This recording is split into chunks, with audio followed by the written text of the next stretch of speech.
ಒಂದು ಊರಾಗ ಒಬ್ಬ ಗಂಡ ಹೆಂಡತಿ ಇಬ್ಬರು ಇದ್ದರು.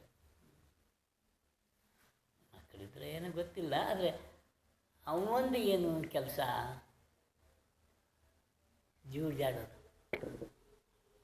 ಇಷ್ಬಿಟ್ಟು ಅಂತ ಜೂಜಾಡ್ತಾರೆ. ಅವನು ಯಾವಾಗಲೂ ಜೂಜಾಡೋದು, ಮನೆಗೆ ಬಂದು ಊಟ ಮಾಡ್ಕೊಳ್ಳೋದು, ಸುಮ್ಮನೆ ಇರೋದು, ಇದೇ ಥರ ಅವನು. ಏನು ಮಾಡಿದ್ರು ಮನೇಲಿ ಕೆಲಸನೂ ಮಾಡೋಕ್ಕಲ್ಲ, ಮತ್ತು ಮನೇಲಿ ಏನು ನೋಡ್ಕೊಳಕ್ಕಲ್ಲ. ಹೆಂಡ್ತಿ ಏನು ಮಾಡೋದು, ಇನ್ನೇನು ಮಾಡೋದು, ಬಂದದಕ್ಕೆ ಊಟ ಹಾಕೋದು ಬಿಡೋದು ಮಾಡ್ತಾ ಇತ್ತು. ಒಂದು ದಿವಸ ಏನಾಯ್ತು, ಅವ ಜೂಜಾಡಕ್ಕೆಲ್ಲ ಹೋಗಿದ್ದ ದೂರ, ಬರಲಾಗಿತ್ತು. ಆವತ್ತೇ ಒಬ್ಬರು ಮಾರಾದ್ರೆ ಆ ಊರಿಗೆ ಬಂದ್ಬಿಟ್ರು. ಅವ್ರೇನು ಮಾಡಿದ್ರು, ಬಂದರು, ಇವ್ರ ಮನೆ ಬಂದರು, ಆರಕ್ಕಾಗಿ ಬಂದ್ಬಿಟ್ರು. ಅವ್ರನ್ನ ಪಡ್ಗಾನ ಮಾಡಿ ಇದು ಆರ ಕೊಡ್ತು ಎಲ್ಲ. ಆರ ಕೊಟ್ಟಿದ್ದಕ್ಕೂ ಇವ ಬಂದ, ಆರಾಗಿ ಹೊರಟ ಮೇಲೆ. ಓ ಮಾರಾಜ ನಮ್ಮನೆ ಆರತ್ತ, ಹ್ಞೂ ಅಂತ ಖುಷಿಯಾದ. ಈ ಎದುರಿಗೆ ಕಡೆಗೆ, ಹಾಗಾದರೆ ನೀ ಏನು ಮಾಡ್ತೀಯಪ್ಪ? ನಾನು ಹಿಂಗೆ ಜೀವದ ಆಗ್ತೀನಿ. ಮಂದಿರ ಬಸ್ತಿ ಗಿಸ್ತಿ ಹೋಗ್ತೀಯ ಇಲ್ಲೋ? ಅದು ಮಂದಿರಗಿಂದ ನಂಗೆ ಗೊತ್ತಿಲ್ಲ, ಬಸ್ ಯಾವುದು ಗೊತ್ತಿಲ್ಲ ನನಗೆ ಅಂದ.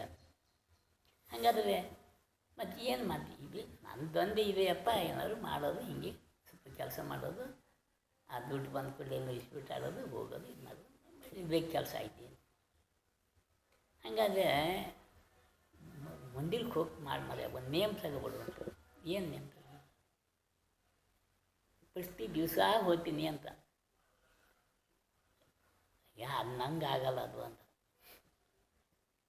ಮತ್ತು ನೀನೇನು ನೇಮ್ ತಗೋತಿ? ಹಾಗಾದರೆ ಅವರೇನಂದರು, ಇಲ್ಲಾದ್ರೂ ಬಸ್ತಿಗೆ ಹೋಗ್ತಾರ ಕೇಳಿದ್ರು. ಹೌದು. ಯಾರು ಹೋಗ್ತಾರೆ? ಒಬ್ಬ ಕುಂಬಾರ ಇದ್ದಾನೆ, ಅವ ದಿವಸ ಬೆಳಿಗ್ಗೆ ಎದ್ದು ಹೋಗ್ತಾನೆ ಬಸ್ತಿಗೆ. ಹೋಗಿ ಪೂಜೆ ಮಾಡ್ಕೊಂಡು ಅವರಿಗೆಲ್ಲ ಧರ್ಮ ಮಾಡ್ಕೊಂಡು ಇದು ಬರ್ತಾನೆ. ಅವನು ಬಂದವ ಏನೋ ಹೇಳ್ತಾನೆ, ಬೇದಿನೇಂದ್ರ ಅಂತಾನೆ, ನಮಗೆ ಅದು ಗೊತ್ತಾಗಲ್ಲ ಅಂತ ಹೇಳ್ತಾನೆ ಏನೋ. ಅಷ್ಟೇ ಬಿಟ್ಟರೆ ಮತ್ತೇನು ನಾವು ನೋಡ್ದ. ಅವ ಏನು ಮೈಕಿ ಬರ್ತಾನೆ, ಅವ ಏನು ಅದು ಹೋಗಿ ಒಂದು ಪೂಜೆ ಮಾಡ್ಕೊಂಡ್ಬಿಟ್ಟು ಅಂತ ನಂಗೆ ಗೊತ್ತಿಲ್ಲ, ಗಂಡ ಒಂದು ಹಣಿಗೆ ಇಟ್ಗೆ ಬರ್ತಾನೆ. ಹಂಗಾದ್ರೆ ಒಂದು ಕೆಲಸ ಮಾಡು, ದಿವಸ ಅವನ್ನ ಹಣೆಯಲ್ಲಿದ್ದ ಗಂಡ ನೋಡ್ರಿನ ನೀವು ಊಟ ಕಾಪಿ ಮಾಡೋದು ಬೇಡ. ಅದು ಮಾಡ್ತೀಯಾ? ಹಾಂ, ಅದು ಬೇಕಾದ್ರೆ ಮಾಡ್ತೀನಿ ಅಂದ. ಹ್ಯಾಂಗಿದ್ರು ಇವು ಹೇಳೋದು 7 ಗಂಟೆಗೆ, 8 ಗಂಟೆಗೆ ಅವ್ನು ಪೂಜೆ ಮಾಡ್ಕೊ ಬರ್ತಾನೆ. ಅವನ ಗಂಡ ನೋಡ್ಕೊಂಡು ಇವು ಆರಾಮ ಮಾಡೋಕ್ಕೆ ಹೋಗ್ಕಾಗ್ತದೆ. ಇದೇ ಪ್ಲಾನ್ ಅವನು. ಹ್ಞೂ ಅಂದ, ಅದು ಬೇಕಾದ್ರೆ ಮಾಡ್ತೀನಿ ಅಂದ. ಒಂದು ದಿವಸ ಏನಾಯ್ತು, ಭಾಳ ಎಲ್ಲ ರಾತ್ರಿ ಆಗ್ಬಿಡ್ತು ಬರೋದು ಮನೆಗೆ ಊಟ. ಇವು 8 ಗಂಟೆ 8:30 ಇರ್ತಾನೆ. ಅವನು 8 ಗಂಟೆಗೆ ಹೋಗ್ಬಿಟ್ಟು ವಾಪಸ್ ಮನೆಗೆ. ಇವು ಹೇಳ್ದ, ಅವನು ಹೋದ. ಇವು ಕುತ್ಕೊಂಡೇನು, ಈ ಕುಂಬಾರ ಬರ್ತಾನೆ, ಅವ್ನು ನೋಡ್ಕೊಂಡು ಊಟಕ್ಕೆ ಹೋಗ್ಬೇಕು, ತಿಂಡಿಗೆ ಹೋಗ್ಬೇಕು ಅಂತ. ಅದು ನೋಡ್ತು 7, 8 ಆಯ್ತು, 9 ಆಯ್ತು, 10 ಗಂಟೆ ಆದರೂ ಇವು ಒಳಗೆ ಬರೋಲ್ಲ, ಊಟಕ್ಕೆ ತಿಂಡಿಗೆ ಬರೋಲ್ಲ. ಏನು ಮಾಡೋದು? ಅಲ್ಲ, ಇವತ್ತೇನು ತಿಂಡಿ ಗಿಂಡಿ ಆಹಾರ ಬೇಕೇ ಬೇಡ ನಿಮಗೆ? ಕುಂಬಾರ ಬರಲ್ಲ ಇದು. ಕುಂಬಾರ ಯಾವಾಗಲೂ ಹೋಗಿದ್ದಾನವ, ಅವನ್ನೆಂತದ್ದು ನೀನು ಹೇಳ್ತೀರಿ ಅಂತ. ಹೌದಾ? ಸೀದಾ ಅವನ ಮನೆಗೆ ಹೋಗ್ಬಿಟ್ಟ. ಅವನಿಗೆ ಅಲ್ಲಿ ನೋಡ್ಕೊಬಲ್ಲ ಅಂತ. ಮನೆ 3 ಕಿಲೋಮೀಟ್ರ್ ಐತಿ, ಬಸ್ತಿ ಅರ್ಧ ಕಿಲೋಮೀಟ್ರ್ ಐತಿ ಇಲ್ಲಿಂದ ಬಸ್ತಿಗೆ ಹೋಗೋದು. ಆ ಬಸ್ತಿಗೆ ಹೋಗೋದಮ್ಮ. ಅಲ್ಲಿಗೆ ಹೋಗಿ ನೋಡ್ತಾನೆ, ಅವ ಹೋಗಿ ಊಟ ಮಾಡಿ ತಿಂದು 10 ಗಂಟೆ ಆಗೈತೆ. ಮಣ್ಣು ತರೋಕ್ಕಾಗಿ ಕತ್ತಿಗೆ ಪಡ್ಕೊಂಡು ಹೋಗಿದ್ದಾನೆ ಅಲ್ಲಿಗೆ. ಅಲ್ಲಿ ಹೋಗಿ ಮಾಡ್ದಂಗೆ ಮಣ್ಣೆಲ್ಲ ಅಗದು ತೆಗಿತಾ ಮಾಡ್ತಾ ಇದ್ದಾನೆ ನಾವು.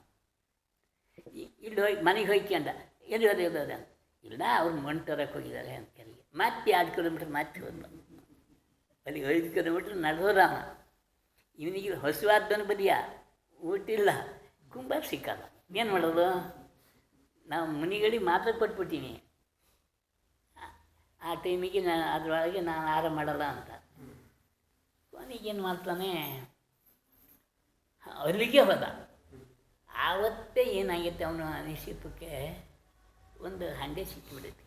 ಆ ಮಣ್ಣು ಹೊಂಡೆ ಮಾಡಿನಲ್ಲ ತೆಗೆದ್ನಲ್ಲ ಅದ್ರಾಗೆ ಇದು ಸಿಕ್ತು, ಏನು ಮಾಡೋದು, ಇದನ್ನು ತಗೊಂಡಾದ್ರು ಹೋಗ್ಬೇಕಲ್ಲ, ಮತ್ತು ಇಲ್ಲಿ ಬಿಡೋದೇನು ಅಂತೇಳಿ ಅವ ಅದನ್ನೆಲ್ಲ ಬಿಡಿಸಿ ಚೆಕ್ ಮಾಡ್ಕೊಂಡು ಇವು ಮ್ಯಾಲೆ ಕುತ್ಕೊಂಡೇನೆ ಅವನು ಕರೆಯಲ್ಲ. ಅವನ ಮಂಡೆ ಎತ್ತು ಕೂಡ ಅವ್ನು ನೋಡ್ಕೊಂಡು ಹೋಗ್ಬಿಡೋದು ನಾನು ಅಂತ ಇಷ್ಟೇ. ಅವನಿಗೆ ಏನಾಗೈತೆ, ಇದು ಯಾರು ನೋಡಿಗಿಡ್ತಾರೇನ ಅಂತ ಹೇಳಿ ಮ್ಯಾಲೆ ನೋಡ್ರಿಗೆ ಕುತ್ಕೊಂಡು ಹಾಂ ಇವು ಏನಂದ, ನಾನು ನೋಡ್ರೆ ಅಂದ, ನಡೀತಿ ಹಾಕ್ಯಂಡ ಬಡಕಿಡ್ದ. ಅವನು ಹೊಂಡಿಂದ ಹಚ್ಚಿ ಬರೋದು ತನಕ ಇವ ಸುಮಾರು ಇಲ್ಲಿಂದ ರಸ್ತೆಗೆ ಹೋಗಿ ನಾವು ಇನ್ನು ಹಿಂದ್ಗಡೆ ಹೋಗೋದು, ನಿಂಗೆ ಅರ್ಧ ಕೊಡ್ತೀನಿ ಹೇಳ್ಬೇಡ ಯಾರಿಗೂ ಅಂತಾನೆ. ಯಂತ್ರನಂತ ಇವನಿಗೆ ಗೊತ್ತಿಲ್ಲ ಅದು, ಅವ್ನಿಗೆ ಅದೆಲ್ಲ ನೋಡ್ದ ಅವ್ನು ನೋಡಿದ್ದು ಹಣೆಲಿದ್ದ ಗಂಧ ಒಂದೇ. ನೀವು ಇವು ಹೋಗ್ತಾ ಇದ್ದಾನೆ, ಮುಂದೆ ಹೋದಮ್ಮ ಕಾಲು ಕೈಯೋಗಿ ಅಂತದ ಹೊಸವಾಗಿತ್ತಲ್ಲ, 10-11 ಗಂಟೆ ಆಗೈತೆ. ಹೋದ ನಂಗೆ ಊಟಕ್ಕೆ ಹಾಕಪ್ಪ ನೀನು ಬೇಗ ಅಂಥೇಳಿ ಹಾಕಿ ಊಟ ಮಾಡ್ತಾಯಿದ್ದಾನೆ.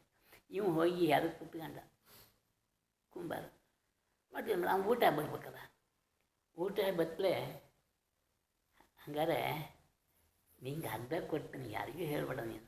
ಎಂಥದ್ದು ಅಂದ. ಆಗ ನೀನು ನೋಡ್ರಲ್ಲ ಕೆಳಗಡೆ ಹೊಂಡದಾಗೆ ಅದನ್ನೇ ಒಂದು ಹಂಡೆ ಸಿಕ್ಕೈತೆ, ಅದಾಗ ಅರ್ಧ ನಿಂಗೆ ಕೊಡ್ತೀನಿ, ನೀನು ಯಾರಿಗೂ ಹೇಳಬಾರ್ದು, ನಾನು ಅರ್ಧ ಪಾಲು ಮಾಡ್ಕೊಂಡು ಇದ್ಬೇಡ ನಾವು ಅಂದಾಗ ತುಂಬ. ಆವಾಗ ಇವನಿಗೆ ಧ್ಯಾನ ಆಯ್ತು, ನಾ ಬರೇ ಅವ್ನ ಗಂಧ ನೋಡೋದಕ್ಕೆ ಇಷ್ಟು ಮಾಡೋದಕ್ಕೆ ನನಗೆ ಅರ್ಧದ ಹಂಗೆ ಬಂಗಾರ ಬೆಳ್ಳಿ ದುಡ್ಡು ಸಿಕ್ತು. ನಾ ದಿವಸ ಭಗವಂತನ ಗಡಿಗೆ ಹೋಗಿ ನಂಗೆ ಏನು ಸಿಕ್ತಿತ್ತೋ, ಭಾಳ ಸಿಕ್ತಿತ್ತಲ್ಲ ಅಂತ ಯೋಚನೆ ಮಾಡ್ತಾನೆ. ಯೋಚನೆ ಮಾಡಿ ಇದು ಒಳ್ಳೆಯದೇ ಕೆಲಸ ಆಯ್ತು ಅಂದ. ನಿನ್ನ ಮನೆ ಆ ದುಡ್ಡು ಬೇಡ ನನಗೆ, ನೀನು ಎಲ್ಲ ಇಟ್ಬಿಡು, ನಾ ಯಾರಿಗೆ ಹೇಳೋದು ಇಲ್ಲ, ನೀ ಏನು ಬೇಕಾದ್ರೂ ಮಾಡ್ಕ ಅಂದ. ಮನೆ ಬಿಟ್ಟ ಸೀದಾ ಹೋದ ಮಹಾರಾಜರಿಗೆ ಹೋಗ್ಬಿಟ್ಟ. ಇಲ್ಲೇ ಇಲ್ಲ. ಅಲ್ಲಿ ಹೋಗಿ ಎಲ್ಲ ಅವರಿಗೆಲ್ಲ ನಮಸ್ತೆ ಮಾಡ್ದ. ನಾನು ಹೀಗೆ ದೀಕ್ಷೆ ತಗೋಬೇಕು ಅಂತ ಬಂದೀನಿ, ನನಗೆ ಏನಾದರೂ ಮಾಡಿ ನನಗೆ ದೀಕ್ಷೆ ಕೊಟ್ಟು ನಾನು ನಿಮ್ಮಂಗೆ ಮಾಡಬೇಕು. ಆವಾಗ ಅವನಿಗೆಲ್ಲ ಒಳ್ಳೆ ರೀತಿಯಲ್ಲಿ ಒಂದು ಸಂಸ್ಕಾರ ಕೊಟ್ಟರು. ನೀ ಇಂಥ ರೀತಿ ಮಾಡ್ಕೊಂಡಿಲ್ಲಪ್ಪ, ನಿಂಗೆ ಸ್ವಲ್ಪ ದಿವಸ ಆಯುಷ್ಯ ಇರ್ತೀನಿ, ಹೆಚ್ಚಿಲ್ಲ, ನೀನು ಎಲ್ಲ ಇವಂದೆಲ್ಲ ಕೆಟ್ಟದ್ದು ದುರಭ್ಯಾಸ ಇದ್ದ, ಮನೇಲಿ ಏನಿಲ್ಲ ಖಾಲಿ ಐತೆ, ಇನ್ನೇನು ಮಾಡೋದು ಅಂತ. ಅವ ಏನು ಮಾಡ್ದ, ಇವು ಬಿಟ್ಟೋದು ಹೆಂಡತಿಗೆಲ್ಲ ಸ್ವಲ್ಪ ಕೊಟ್ಟು ನೀನು ಅದು ಕೂಡ ಹೇಳಬೇಡ ಅಂಥೇಳಿ ಅವನು ಕುಂಬಾರ ಮನೆಗೆ ಹೋದ. ಇವು ಕಡೆಗೆ ಮುನಿ ಹಾಕ್ಕೊಂಡು ಇವು ತಪಸ್ ಮಾಡೋದು ಅದು ಇದು ಮಾಡಿ ಸ್ವಲ್ಪ ಕಳ್ಕೊಂಡು ಒಂದು ದಿವಸ